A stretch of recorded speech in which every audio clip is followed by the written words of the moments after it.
welcome to a session I've been looking so much forward to, Women in the New World of Work.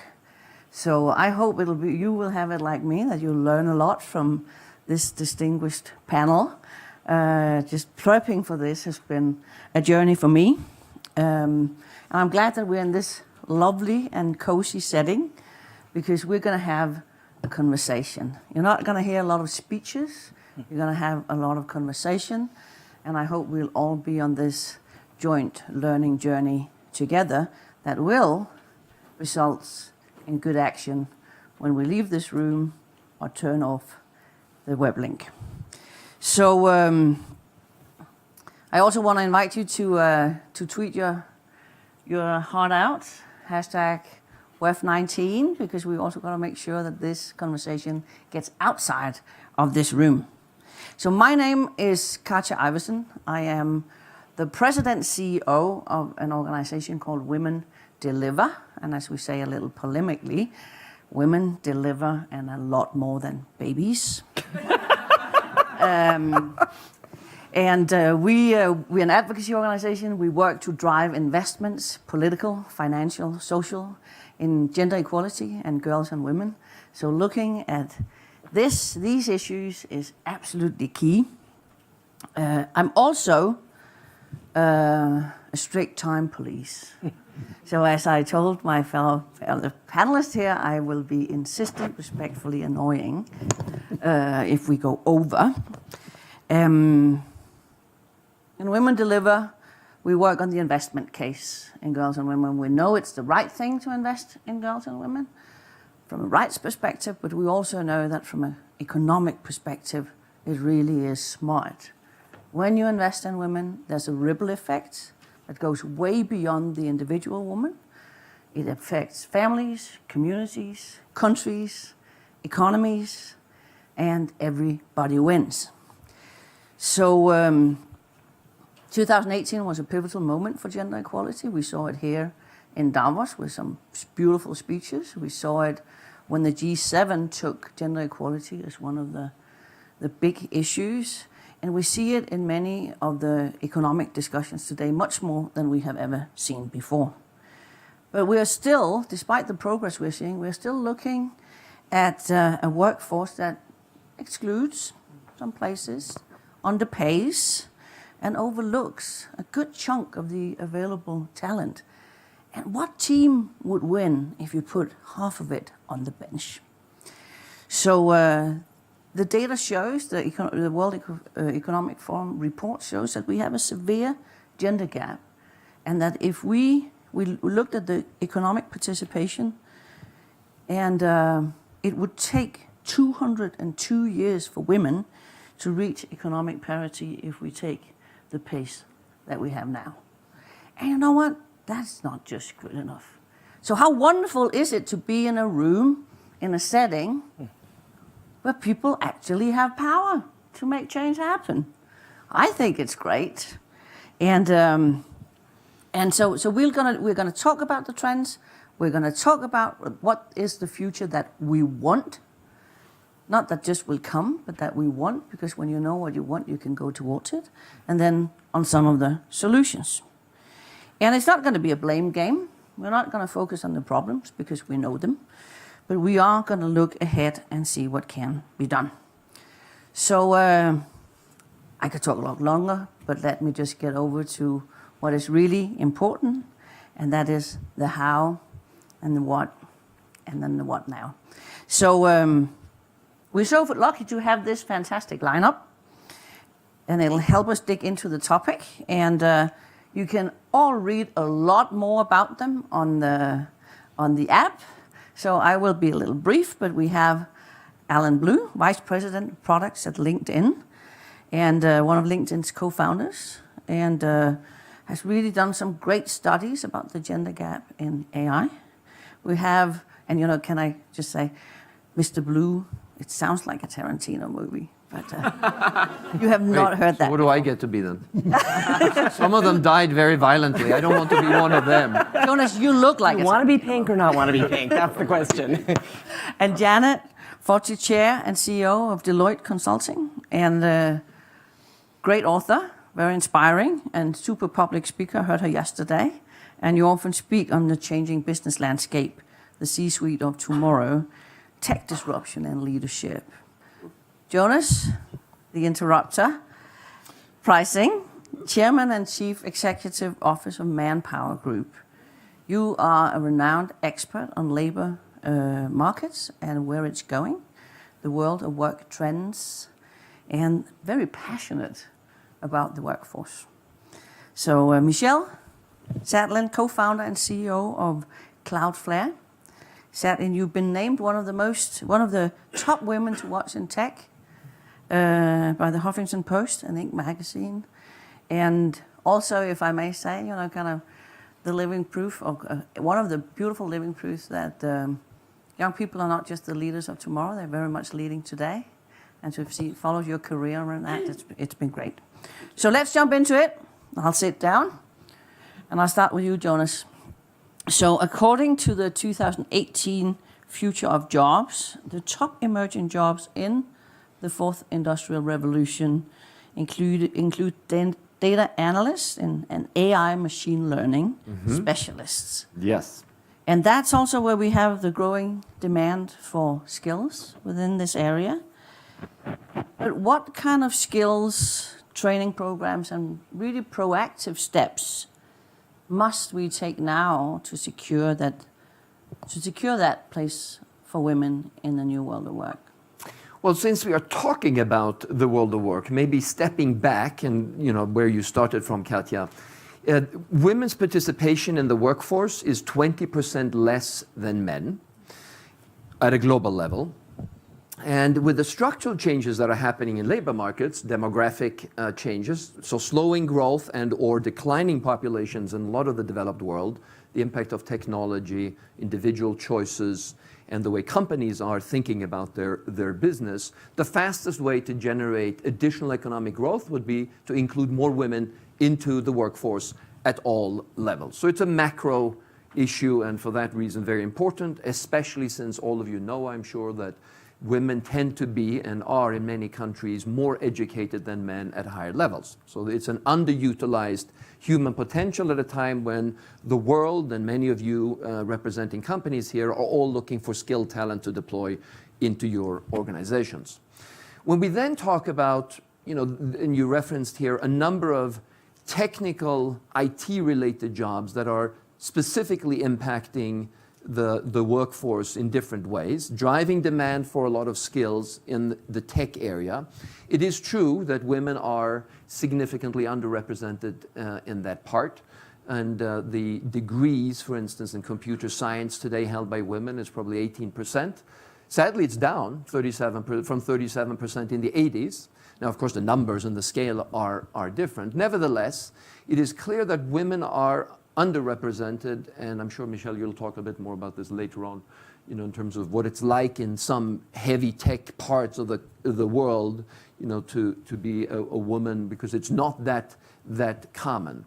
Then the narrative is also that technology is going to disproportionately impact roles where women are overrepresented. And off-cited are business and financial operations, administrative, office, clerical, a lot of transactional work where AI and technology will have a disproportionate impact. While we agree that, of course, women are underrepresented in certain job skill sectors, we're not so sure about the underrepresentation and the impact there. For the simple reason that we believe most of the technology impact will augment human capability. It's not, it's going to be a question of, combining human skills with human capabilities. Although we can project what's going to happen, we don't know that it is going to happen. And at the same time, offsetting the overrepresentation or the underrepresentation or overrepresentation in sectors where it's going to be impacted, we also know that women are overrepresented in sectors where technology is going to have a major impact and where there's going to be tremendous growth, for instance, in healthcare and other activities. And there you could imagine that growth is actually going to occur at a faster rate, even than in those that are overrepresented but declining. We just published a survey that talked about the impact of technology in companies, and 85% of the companies said that we'll maintain the workforce or increase the workforce. So I don't think that story is done. But the question on the what can we do to help women enter into those areas, of course encouraging more STEM related activities early on. My own daughter chose a STEM career because she was passionate about it. She was worried about it, knowing full well that the representation of women in her chosen field of expertise is low. So she is, of course, looking for employers that have policies that encourage women to come in and fully participate and choose their paths. So I think that is, an early on action we can take. The other action I think we can take is to really look at drive and desire, because we think they are very strongly predicting success. Most of the tech hiring is done on experience and formal accreditation or degrees, which tends to favor men since they are incumbent and more represented there.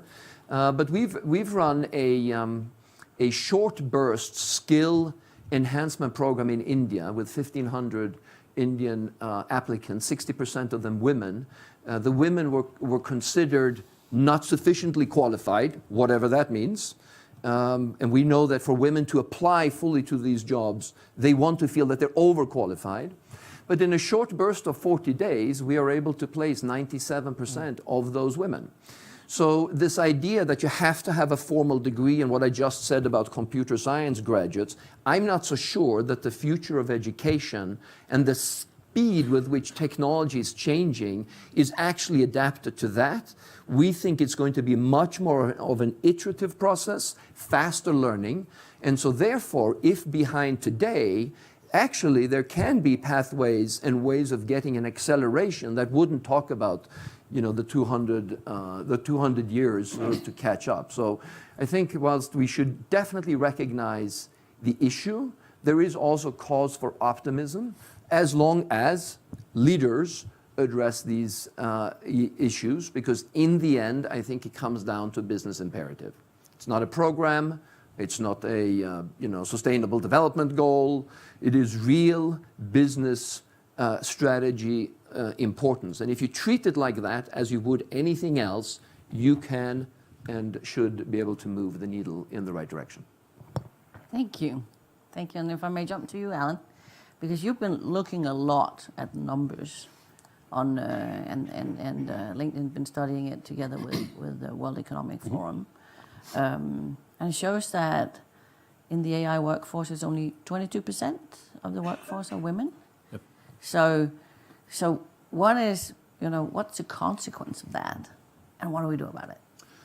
Well, so artificial intelligence, machine learning, and so forth are becoming fundamental to the way basically all pieces of technology are built. So your phone has it, your bank has it, like this endless, it's kind of everywhere.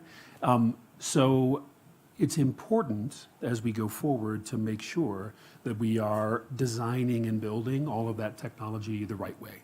And the only way to do that is to have diverse leadership and diverse people come from many diverse backgrounds actually building that stuff. There are many tales, I'm sure many of you have heard them, about biases which are unintentionally built into systems because either the data is biased by itself or because the choice of the objective functions for a piece of AI are poorly selected, or the way in which you measure the results is actually replaced by the way you measure the success of the algorithm.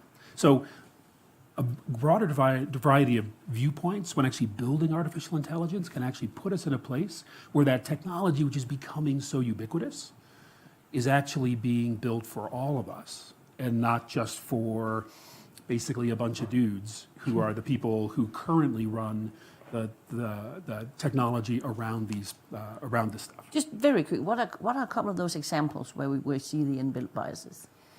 So We've heard about the face recognitions in airports, Yeah, so where face we all recognition is a really good one. Yeah. Like, original training for face recognition was based on celebrities who are primarily white and male. Therefore, that algorithm was very good at recognizing white men, but it wasn't good at recognizing anybody else. It had like a 97% accuracy rate for white men, a 3% accuracy rate for black women. So that has to do with the training set, which was specifically selected. Other examples include recommendation algorithms. If you use a feed in social media and so forth, those, the order of the items in your feed is determined by a machine learning system. When you choose what that feed is supposed to contain and you base it on things which aren't actually for the good of everybody involved, you end up with something which produces a very either attenuated or very biased collection of results. I can give you a good example from a search perspective. Mm-hmm. So when you actually search on LinkedIn, when a recruiter searches on LinkedIn for people who are, have particular sets of skills, we return many people. However, because there are differentials in the profiles which are being returned, generally speaking, men's profiles will float to the top. Not a lot, but a little bit. So one of the things we have to be careful about is making sure that the results people see actually reflect the diversity of the people who are in the returned set of results. So the ripple effects of having not having that diversity in the workforce. And all of these things tremendous. are unintentional. Yeah. Well, and if I could just, I know we're not supposed to interrupt yet, but I'm going to anyway, really quickly. I mean, to tie something Jonas said, together, we've been doing a lot of thinking in and around resume reviews and how we make sure that there's no bias as we look at using machine learning to that. And exactly to your point, but because women tend to understate their capabilities and men, maybe on occasion, tend to overstate their capabilities, that is something that we've been doing a lot of thinking about. And so I think it's a really, really, really important example to highlight in this conversation. But I will say that this is actually a gigantic opportunity where we are right now. Because the people who are going to actually, the companies that are going to go out there and that are going to create solutions are much more likely to be willing to try something new in a place where their need is really great. And I have heard no less than 5 people in just a handful of conversations just in the last day here at Davos say, we just can't hire enough data people. We can't hire enough AI people. There just aren't enough of them for us to be able to do the work we want to do. So that means that everybody is prepared to do new things and to try new things and to look at the entire body of potential candidates in order to actually do that hiring. So we are at a place, this is true for all tech skills, but it's certainly true for the AI world, where if we really dig into it and we really try to fill all those roles, we're basically going to, pursuing women who can do these things and other groups of people who sometimes get excluded is actually something which I think is easy to do. Easy, that's good. We like that word. Yeah. So just No, I understand. Yeah. But very briefly at LinkedIn, we have a project where basically we have an apprenticeship project for engineers at LinkedIn, and we go out and scour the market for people who have non-traditional backgrounds. In other words, people who don't have the right degree or don't have the right pedigree or whatever, and we hire them. We train them for 6 months. They become part of our team, and that, just by its very nature, brings in a massively diverse group of people. Right. And the reason we're doing that, the reason we're willing to do it, is because we have such a strong need to hire in the first place, to the point of business imperatives. Right. And Janet, your survey that you have that you've just done, the Deloitte Global Human Capital Trend Survey, showed that 72% of the respondents said that AI robot automation are important for the workforce of today, but only 31% said that their companies were ready. That would be a consistent theme that you're hearing. Into because kind of if we have here in Davos that people say we can't hire enough, we got to do it. That also kind of indicates that we're not entirely ready because we don't have it yet. So so you're a female industry leader, and you've been in the tech world for a while. And you're ready to size it. How do we do it? Yeah, so great topic. And first of all, thank you for the opportunity to engage in this conversation in this forum, because I think it's incredibly strategic from a business perspective, and it's the right conversation to be having at this point in time. So really appreciate the ability to engage with all of you in this discussion. As I've been thinking about this topic, I've been thinking about it through a number of lenses. One is how to help organizations broadly be successful in and around how to drive change and transformation in their organization using emerging technologies and AI, very much to your point, which was very well made, and sitting sort of at the center of the conversation. If I think about the things that are differentiated for women, there's a handful of things that I think are important to layer into the conversation. The first is, as executives and leaders in our organization, regardless of gender, to go on your own learning journey in and around the emerging technologies and stay and invest in being current is incredibly important. And very much to the point, actually, that has already been made on the panel, for women, it's a great opportunity, if you haven't had the background in education, to jump into the mix and get current. I'm a technologist by background as well. I spent my career at the intersection of technology and Wall Street, so very male-dominated and very required to stay current and fresh.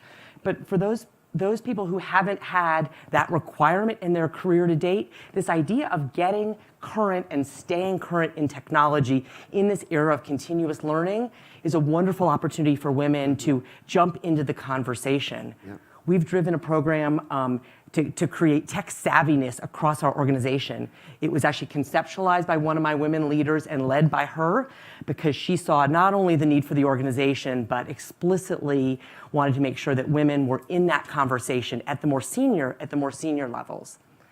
The second thing is to ready the organization. You certainly highlighted the statistics in terms of the disparity in what organizations feel they need and the readiness of their workforce.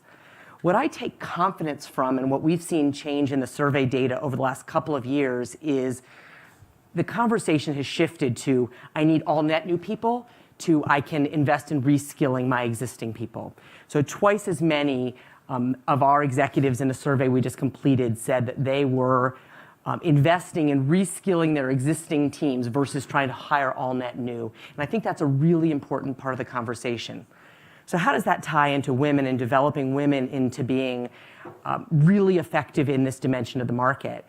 We talked a little bit already today. We certainly know and understand that helping girls get comfortable and confident in their technology and, frankly, more broadly, STEM-related capabilities continues to be a really important drumbeat. I think is very well understood as a topic, and many of us are investing, myself personally, a lot of energy into helping young women and girls get excited about the topic. We know that coming out of undergraduate education around the world is actually pretty balanced. From a broad STEM perspective, less so in computer science, as you highlighted. Mathematics. But mathematics is very high. That happens to be my personal background, so I have some bias there. Mm-hmm. And when you think about machine learning and AI, math is a very, very organic and probably the best in many ways capability to that end. So keep your sort of eye and attention up for math. But what I want to focus on in this discussion is women staying engaged once they've started their careers. So I just sorted through some survey data, which frankly I couldn't believe, and so I went back and looked at it again, that in a number of countries, the percentage sits at 20% of women who have already chosen to matriculate into technology careers are strongly considering leaving, and in a number of countries it's up at 35%. So I think an additional focus and dimension of the conversation needs to be in and around keeping women who've gone through all of the challenges that we've been talking about for years in terms of navigating their way through being an 11 and 12-year-old girl and how hard that is to keep focused on many levels, by the way, but to keep focused in conversations that are historically male-dominated, but creating environments where women want to be successful and continue to advance their careers, incredibly important. I had just a quick anecdote. I was with a young woman recently who said that she was 2 years into her career, coming out of a technical background, and could not get placed into a technical role on a program in her organization because she'd been automatically shifted to do some program management work, which played to her strengths in terms of being a good collaborator, and 2 years into her career was not being considered for more technical roles because she already was viewed as being behind, and so she was tending to opt out. And then the last thing I would say is important to think about is The idea of running a truly collaborative organization is increasing in importance in the conversation, as it should be. And technology and how technology is positioned in all of our organizations is not something that is off to the side or left of center, but needs to be in the center of a truly integrated conversation in the C-suite among our teams. And we certainly know from lots of research and conversation that plays very much to women's strengths in terms of communication, in terms of how to navigate complex dynamics from an EQ perspective, and making sure that you're thinking about either as women leaders or women in your organization are positioned to help think very deliberately in and around how they can help create a more collaborative environment to drive success in the organization. So those are a few of the things I've been thinking about and working on. Thanks, and we have more that we'll come back to. I'm sure you do. I can see I it know in your that you have eyes. more thoughts, but Michelle. Yes. So when we look at women in the world of work and where the world is moving and all the new tech solutions that you have also helped, you and Satlin have helped create, it gives so much. It can also see, it's not all doom and gloom, because it also gives a lot more flexibility. Yes. The in the office 9 to 5 world is being dismantled many places. We see it in so many new flexible ways of working, but you have been working in this for a while, and I just want you to look at how can we strike that right balance with flexibility and all the opportunities that come, but also with some of the social protection. We've seen numbers of how many will be individual entrepreneurs or hired in on daily basis and all of that. So how do we strike a good balance in that future of work for women? Because that flexible work condition, many women want to take advantage of, because we do know that the care work and the care load to still a large extent lies on women. I would say women and men actually want the flexibility. Yeah. I mean, I think women absolutely, but I increasingly see many, many men that want the same thing, because I do think there's a big shift going on.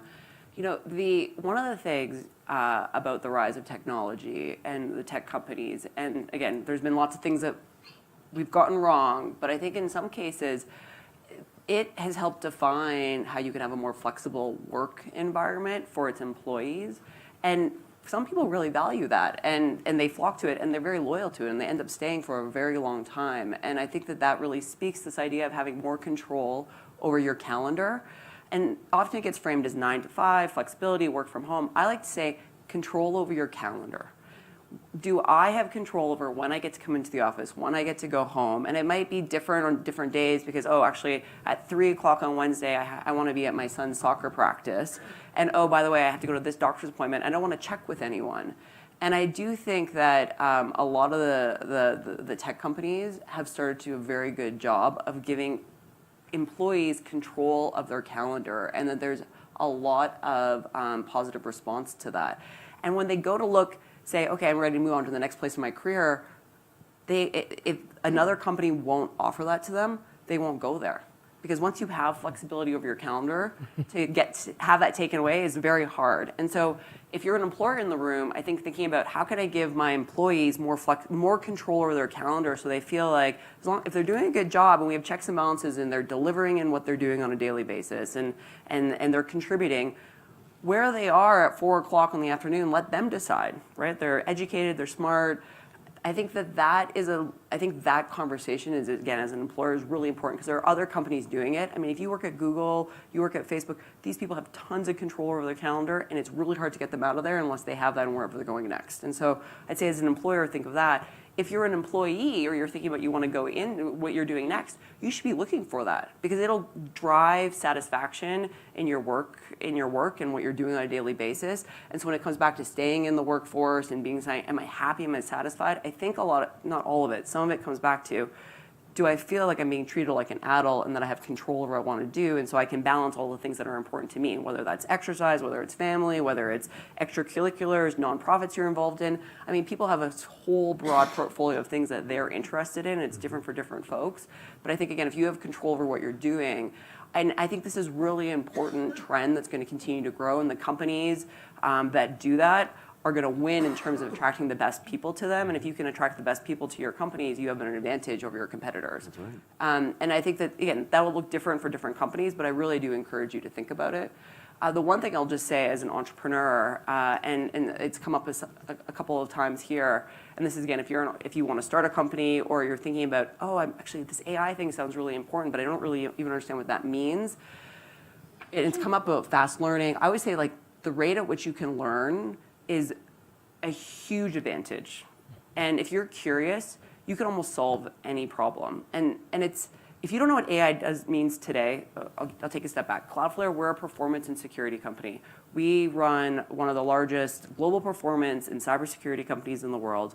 We are a very technical company, very technical. We're about 9 years old. I started this company with no background in this space. And so my two business partners knew a lot about the space, and I knew nothing. And the idea is, like, on day one, I really couldn't really contribute to the problem set. I had other skill sets. I was very good at getting things done, and so I found partners who valued that, and now today I know a lot more. But the point is when we started, there was 8 of us in the room, and it was 7 engineers and me. And we go for lunch every day, and the engineers would be talking about the code they were checking in, this problem they're solving on, and I honestly could not understand what they were talking about. I would keep a list of all the words they were using. I'd go home, I'd go back to my desk in the afternoon, I'd Google them all, I'd look them up. The internet is the greatest resource. All this stuff is free. You just look it up, and you're like, okay. And the next day, I'd start to try and use it in my conversation. And then I'd say, when you were talking about this, like, what about that? And all of a sudden, again, it wasn't a 1 week later, but I mean, it was a month later, 6 months later, within a year, you're like, wow, actually, all of a sudden, people are coming to interview, and I'd start to speak about something. They're like, wow, you know so much. How did you learn? Like, how do you know so much about this domain? And again, fast forward today, I think I know a lot more, and Matthew, my business partner, likes to joke, Michelle, now you're one of the world's leading experts. But the point is I didn't start there. And so this idea of, like, reskilling or the fast learning or these acceleration programs, like, they're real, and you can go to a 6-week program that Manpower helps create. There's a ton of online education programs, but just do it. Don't wait for someone to say, hey, go try this. Just do it and then start to do it, because someone early on in my career gave me this advice of a little bit of your career is about being a bit of a puffer fish, where having more confidence than you are in actually what you know at the time. And if you can puffer fish a little bit and lean in, you can actually get a long way away. And now, I think the other side is if you lean too far in and then you become a fraud. So you don't want to do that. But I think pufferfish is actually a good analogy, and I don't want to generalize, but I actually think it's a good analogy for more women too, because a lot of the confidence, and you think, you undersell what you can do. And I think it's saying, actually, I knew more about this today than I did yesterday. And so if you're curious and you have a high rate of learning, like, I just encourage you to do it. And if you didn't understand everything that Alan said, look it up online this afternoon, and all of a sudden now you're like, you know more about AI than 90% of the people out in the Congress Hall. I think this is a wonderful non-technical technical discussion. And I really like the reskilling that's actually gone through all of you, from what all of you said. So we have this term, no regrets moves. What are some of the moves you can make now that are not going to have that will pay off no matter what? So in this space, and I hear reskilling, but what are other non-regrets moves that we can take now? Because waiting to have the perfect plan, we've been outpaced by technology then. Mm-hmm. So what are some of the steps that we should take now that you would recommend companies and governments to take? I'll go. So I would be remiss if I just not put a enormous underscore in bold on what Michelle said is individuals, the move you should take now is commit to either getting or staying smart on technology and find whatever works for you to stay and get current. I just want to double underline and underscore that. As organizational leaders, we haven't talked too much. You hinted at it a little bit in your example. The intersection of the AI conversation and the ethics conversation is a really, really important one. And I do believe if it's one that we don't crack the code on, it's actually going to slow down technology progress, rightly so. So the one no regret bet I would encourage you to make is, as you have either starting or ongoing initiatives, to make sure that your teams we all have a shortage of as much diversity as we'd like. I would pick your top talent, diverse population and put them on the most complex analytics, AI topics you have where you believe that you could potentially be excluding someone from that conversation through what you're doing. So getting women, prioritizing women into the fold there versus other places is where I would put my no regrets bet. Yeah, I put my no regrets on, so learnability. So as you know, we know about IQ and how that is a good predictor for some things, not really a good predictor for job performance, combined with EQ, and we think LQ, so the learnability quotient, this ability that Michelle was talking about to rapidly pick it up, is with the help of data going to be something that employees or prospective employees are going to be assessed against. So it's going to be something that can help accelerate. So this notion of creating a culture of continuous learning within an organization, we think could be very beneficial to women. Visible female leadership at all levels drives and creates a pull factor in terms of people with skills that you want to attract can see that it's all the way through the organization. And we feel, since it's a business imperative, we've made it very explicit in our own company. We are in the top 3% in terms of public companies, Fortune 500. 43% of our directors are women, and 50% is not far away, with a good path to that. Our senior leadership is well balanced as well, and 50% of our emerging leaders are female. And we've tried to work hard on this because you've heard us talk a little bit about biases, unconscious biases that are occurring. So you need to create a culture of conscious inclusion, which in the end, you know, it takes for granted that the business imperative is proven, the moral imperative is long being clear, but it has to become a culture where it's socially unacceptable not to have diversity included at all levels. And you ask yourself, so that sounds really nice, so how does that sort of play out in a organization? It plays out when you have male leaders setting, you know, preparing for a meeting, stopping me at the door of a conference room saying, you won't be happy. And quickly I'm trying to scan, think back, okay, why won't I be happy? Results are good, you know, outlook is good, you know, things are strategically moving in the right direction, except in the room that I'm about to walk in, there is one female leader in a team of 10. So my leaders know that I walk into a room like that when we have our assessment at the end of the year on how things went. Some of the operational stuff went really well, some of the financial stuff too, some of the strategic initiatives, but this mark against and will be an impediment for progression in the company. So when you get that kind of socially when you get that into your culture, the whole organization at all levels starts to move.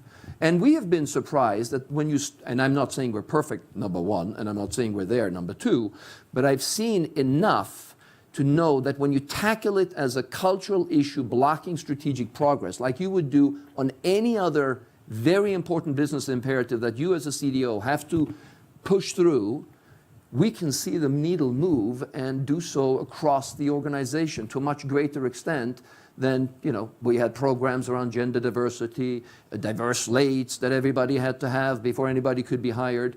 So I think those would be three things that would be really good and you'd never regret them. You know, maybe some of it won't be for tech skills, but for sure you'll drive better business performance because you have diversity of thought, and as Alan said, diversity of thought in a rapidly changing external and internal environment is going to help you make better business decisions and run a more successful business. Great. Just building on that a little bit, diversity of thought can actually also fit really well with a hiring project. So one of the interesting things that Silicon Valley discovered, this is about 10 years ago, but it's absolutely true, is that people who are good at doing data science, good at doing machine learning, artificial intelligence, don't necessarily only come from the world of the PhDs in computer science and so forth. To your point about mathematics, anyone who works who has training in mathematics, physics, biology, any of the hard sciences, can be very quickly converted into someone who can contribute as a data scientist. Even the social sciences sometimes, right? Even that's true. Even some social sciences, but right. that group is a more diverse group, and those PhDs, PhD in biology, that's where you really can tap into a tremendous amount of diversity because women are substantially represented in the people who are studying biology. Parity with men. 50%. Yeah, parity, exactly. Social science and maths are parity. Yeah. Still pretty rarefied air, though, for the record. PhDs in biology. It is. Master's degree is just fine too. Point taken, Just Janet. because the mode of thought and the training is very well, You're right. parallels really well the way that artificial intelligence and machine learning works. So if you're a company, I highly recommend you copy one of the models where people are doing this retraining and just get out there and just pull all of those hard science people who are interested in a job working on data science and give them the necessary training they need. You won't regret it. All right, 3 things you can all do, and it depends on what your lens you're looking for. If you're an executive in a company, you should make sure you're talking about this in your leadership conversations. I am shocked that some men just don't want to say the wrong thing when it comes to gender diversity. And so by just talking about it in your leadership meeting weekly, and whether it's about a business strategy and what we're doing about this, it actually gives people more comfort that then they go take to their teams and whatnot. And again, it's just talking about it actually matters a lot in giving your team the language and a safe space to help improve the way they talk about gender balance within your organization. No one's going to tell you that they don't know how to talk about it, but if by talking about it, they get better. So that's, if you're an executive in a company, that's one thing.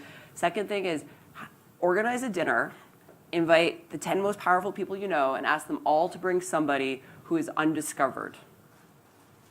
And ask them all to bring somebody who's undiscovered and help bring them into those conversations because it'll give them the confidence, they'll have the networks, and then it's up to them to help follow up. And if you are the ones who are getting invited, say yes and go. and show up and do a good job and then follow up after. I know some folks who do this in DC and New York, and it's actually really powerful to help bring another set, younger or the younger generation, people who maybe aren't working in the industry to help start to connect in that world. And then the third is, if you are thinking about where you want to go next as an employee, like if you're thinking about what am I going to do next in my role, you should be asking the person who's trying to hire you about how are they thinking about gender balance in the workforce, and in a very professional way, because by the employees, candidates asking the hiring manager and the recruiter, then it gets fed back into the organization is, wow, we have to take this seriously because we're not going to be able to hire this person because I need better answers on it. And so I think it's both from the employer perspective, but then also as an individual, the sorts of things you can do as you go through an interview process to help move the conversation forward. And I will say that, I think that the fact that the conversation has come forward, and it's a very diverse topic. Last year, Prime Minister Trudeau, he speaks a lot about gender balance. I'm Canadian, and so I grew up in a country where it was just very common. Last year, he was here at Davos speaking, and I was sitting next to an entrepreneur from Israel, from Tel Aviv, and Trudeau was speaking about how important it is to have women leaders in your company and all these sorts of things. And he turned to me, he's like, wow, I really need to think more about this. Do you know anybody I could hire? And so I think by talking about it, it's I kind of feel like everyone should know this by now, but there's a lot of people in the world and not everyone knows it. So I think continuing to talk about it is important. I love the flow of this because we started reskilling, learning, visible female leadership, visible male championship around it, talk about it some more, the consciousness around it and the diversity of thought. And then we went for dinner. I love it. Everyone likes to have a dinner, right? Have a dinner with a great group of people. Yes. But great, really great ideas and very tangible things. Some of them are really big, but you can be a champion. Yeah. And these are things that we can get. Great, I love it. So if we take a little bit of a tech view on it, because we could paint a really doom and gloom picture of how we are in a downward spiral, a vicious cycle, but we can also say, how can we actually utilize the technology in a positive way to close the gender gap? You mentioned a couple of things, Alan, where you said that male came higher up on the searches. Mm-hmm. But hey, if we can make some conscious choices, how can we use technology to close that gender gap? I think assessment, so data will be more available, and the issues that Alan talked about will be addressed. And the use of assessments, not only on hard skills, soft skills, but learnability, are going to become more sophisticated. So we think, the technology, as the technology advances, the ability to scrub for the biases that are evident today in the existing assessment tools, but also in just general hiring, as most people like to hire people that talk like themselves and look like themselves. So if you neutralize that with the help of technology, your hiring biases will go away, and you can fully look at what are the best predictors for performance and growth potential. And I think that's where there's a lot of promise in terms of understanding and bringing in, a more balanced, recruitment of women at all levels. Because I think, as you've heard, we know that men tend to overstate their capabilities and confidence in their ability, and women tend to understate it. So if you don't have a conscious inclusion mindset, you're going to take this as an interpretation. Your interpretation is going to be, well, she really doesn't want it that badly, and he really wants it a lot, and he's probably going to work harder, so therefore. Whereas in reality, that's not true, because it's just a different mindset that you have to compensate for. And I think technology will help us do that to a much, much greater degree than is the case today, and help us make fact-based decision as opposed to just, emotionally based decision and based on, what we have as a bias. That was also some of the things you touched upon, Janet. Can you elaborate a little bit on that? Yeah, maybe I'll pivot just a teeny bit. And I read a lot, and I skim a lot of what I read, by the way, for the record. But a book that really engaged me, that I think was really important in this conversation, is Mismatch by Kat Holmes. So if you haven't read it, I would at least do and then she's got a couple YouTube videos as well. And she comes from a design perspective. We haven't talked about design much today, but she talks about inclusive design and how to think about, as you're designing, whatever you're designing for your employees, for your customers, for your clients, how do you think about that through a lens of inclusivity versus exclusivity? And it was a very, very powerful conversation that she lays out. Both the history of how many wonderful inventions were invented out of people trying to solve problems where not everyone was on the same playing field, but how you advance that to the technology conversation for today to create not only an even playing field, as we've been talking about here for employees, but a much broader worldview in terms of inclusive design as we think about how technology continues to evolve our world. So that was a new frame for me that I frankly hadn't thought about sort of through quite that lens, that I found really compelling. Right. Nice. And Alan, you have a comment on it, or? So I think there's a large number of things to say here. So I think a lot of it has to do with technology actually can support flexibility. So flexibility in learning. So there's a lot of experimentation going on, as we all know, in the world of online learning, video-based learning, non-real-time learning. Technology enables those things. In terms of being able to work remotely, in order to be able to manage your time more effectively, spend the time that you need to spend, splitting between whatever it is, your other set of responsibilities, family, whatever it might be, and the work you do, being able to do that remotely matters a lot. So there's a set of basic technologies which enable us to work in more flexible ways, which I think is going to be valuable for everybody.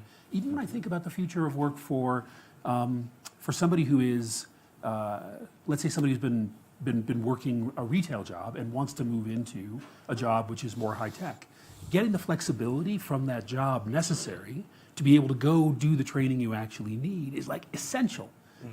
This actually brings us to the question of government and so forth, which is outside of the world of technology. No, but may I pick on that, because that's actually where I'd like to also, just before we kind of go into the next little fire round, picking up on governments and picking up, kind of the fourth industrial revolution. What do we need of private-public partnerships to close the gender gap? I'm keeping it focused on the gender, because we're starting to talk about structures, legal, and opportunities and barriers. What are the public-private partnerships and needs that we have? I think education sits at the center of how I've been thinking about that topic, and creating opportunities either for skilling or reskilling in collaboration. between governments, and I actually think when private organizations actually come together. So many of our organizations work closely together in terms of how do we bring the things that we are the best at. So we work with a lot of technology companies on how to help reskill, retool, or partner with community colleges, for example, partner with veterans, for example, to help bring them to the workforce. So that's a place where we've been putting a lot of emphasis, and I think is a critical part of public-private partnerships to that end. There's this organization in the United States called Path Forward, and I think this is brilliant. It's for professionals who have been out of the workforce for more than 2 years. And it's because they could have been carried for a loved one, it could have been because they had kids, helping them get back into the workforce through what they call returnships with the private sector. And it's a 4-month returnship where both the professional who's been out of the workforce for more than 2 years can come try and say, do I like coming back to the workforce? And the company can say, see whether there's a good fit. And at the end, if there is, there's a great. I think that this is the future. This is about tapping this part of the workforce that's out, but want to get back in and giving them an on-ramp back in. And again, a lot of those people happen to be women, but there are also men who maybe took time off to care for loved ones. And I mean, we participated in it. It came out. It was spun out of a company out of New York, and now it's a nonprofit that does this. And so, if you're a company in the United States, I encourage you to look into it. Path Forward, a wonderful group of people who organize it. If you're international, you can start the same sort of concept in your country, whether it's through the government or just start as a nonprofit and help go around. Because again, which country doesn't need that? People who've been out of the workforce, who are already trained, and help them get back into the workforce, and it's a win-win for both the company and for the employee. And I think that's the future. So I'm a very big fan of that concept. Right. You know, when I look at, and when this gets debated a lot, if so I think, we have to look at the participation as a whole, and all kinds of governments and, initiatives from companies try to tackle parts of them. Yet when the evidence is very clear. You fix elder care and you fix child care, women's participation in the workforce increases. The problem is it costs a lot of money to do it. So therefore, other initiatives, encouraging people with bonuses to have more kids and, doing all kinds of stuff, just don't work. Because the main driver is to free and give women the opportunity and the choice to participate, and men, to participate in the way that they want to do into the workforce.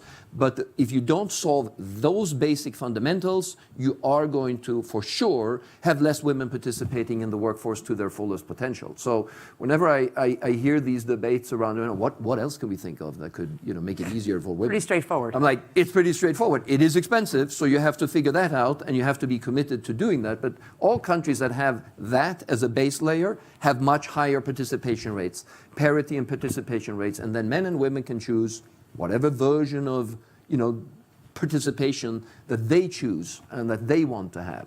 But that's the fundamental solution that needs to be put in place. Thanks a lot for pointing that out. And that is some of the things that needs, it's not just in terms of the workforce, but in gender equality, some of the absolute basic that needs to be there. I'm going to take it to a little bit of a different place before you get your last tweet. Remember, WEF19? Hashtag. So we spoke a lot about what can we as company leaders do, what can we do in the workplace. But we all people, a lot of the gender gap comes from things that's not happening in the workplace. What can we as individuals, as parents, as moms and dads and friends and aunts, what do we need to do in terms of when we look at the workforce of the future, when we look at the gaps, and they are different than many, what can we do as people, as persons, individuals? Your best advice. Well, I can start. Mine's pretty simple and short, which I know you like, Katja, is I think just be supportive and encouraging to when someone says, hey, I'm going to go start this idea. It's so easy to find all the reasons why that's a bad idea, but saying, wow, that's really cool, good for you. I'm thinking about trying to apply for this job. instead of saying, oh, are you qualified to do that? Just saying, that's great. Like, if I could be helpful, let me know. I think just sometimes just being supportive and saying, that's great, you can do it. I mean, whether you're a parent, a friend, a relative, it's amazing. People find all the reasons not to do something. And it just, I don't know, it's a human flaw, I guess, versus the reasons to do something. And so sometimes being that person in someone's life who says, that's great, go do it, you might not even know the person very well, but can make the difference between them doing it and not doing it. And I think back to people in my life who I didn't know well and who made some comments. And it's like because of them that I had the courage to go try and start a company and pack up my stuff in a U-Haul and move something where it makes no sense on paper, but I did it anyway. Thanks. So I was going to go someplace similar, maybe with a slight twist, which is to both carry yourself with confidence and commit to building confidence in others. Yeah. You gave great examples of how to do that, but I do believe that's in addition to all the things we've talked about in our organizations and as individual learners, but confidence is the thing that I think is incredibly important in this conversation. Role modeling is on that, yeah. I'd encourage anybody to, whatever you're passionate about is a very good predictor on what you're going to be good at. So just as Michelle says, even if it seems unlikely, if they are passionate, encouraging somebody to do it. And we're going to be working a long time. Whatever decision you make isn't going to be the decision that you're stuck with for the next 60 years of your working life. A lot of people will have plenty of choices to work in different ways, in different fields, learn new things. And encouraging that, the decision doesn't have to be made now and be valid for the next 45 years. It's likely to change many times, and I think that's really, really good. And it's it's the way it's going to be. So acknowledging that and not having that be a fear factor, I think can maybe also be helpful. Alan, I have a quick. Mentor somebody. I think one of the key pieces in any of this, especially when you're talking to somebody who's young or at the beginning of their career, making a change in their career, considering a new path, is in general, they don't know what's going on and they need to see. I mean, I know for sure, everyone I know who's been making a change, the most valuable thing they can do is find someone who can actually help them think through that change. And just by asking somebody, you are modeling a behavior which is vital to professional success. Calling on somebody else makes you smarter, more capable, able to do it more quickly. And what's more, if you're showing that you're asking other people will have the confidence to ask as well. Thanks. I have one as well before we go to your tweets. So research shows that girls feel, as valuable as boys until they are about 4 to 5 years old. When they feel as strong, they feel as smart, they feel equal. When they are 7, they already start feeling inferior. They don't feel as strong, don't feel smart. So that's also, as parents and as upbringers, we have to be aware of that. What is it that you're saying to your boys? What is it that you're saying to your girls? Are you encouraging, math and play and science? Are you, so that's just one that we can all take in our interaction with even small children. And and then it's, of course, the narrative. How do we speak to boys? How do we speak to girls? That comes in, and it comes so early. You have one tweet, and it's, a little more than 140 characters. And your thought on how the best way to leverage tools like AI to close the gender gap and make sure that women are equally represented in the future work. You got it, Jonas, I can see that. Hire more, promote more, lose less.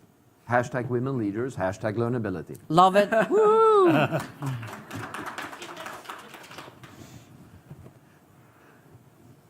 Oh, you go? Yeah. No. Go I'm ahead. working on getting it down. Go ahead. No, please. 140 characters. Very, very stressful.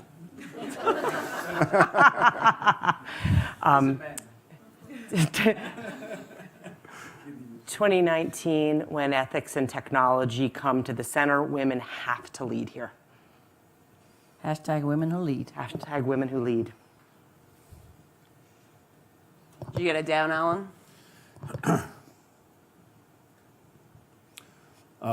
Sure. So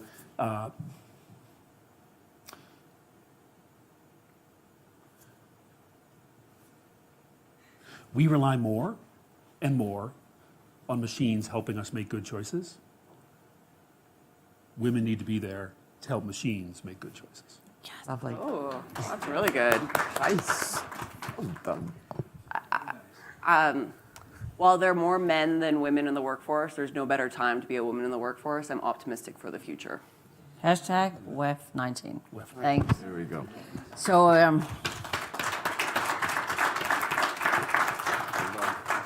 I don't know about you. I feel very inspired.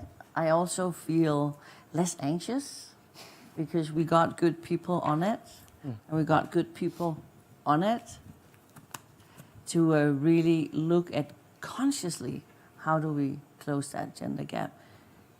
You get now 15 seconds to think about what you're going to go home and do. Michelle? Water? Thank you. Yes, please. Thank you so much, John. I can say, write it down to yourself, go home and do it.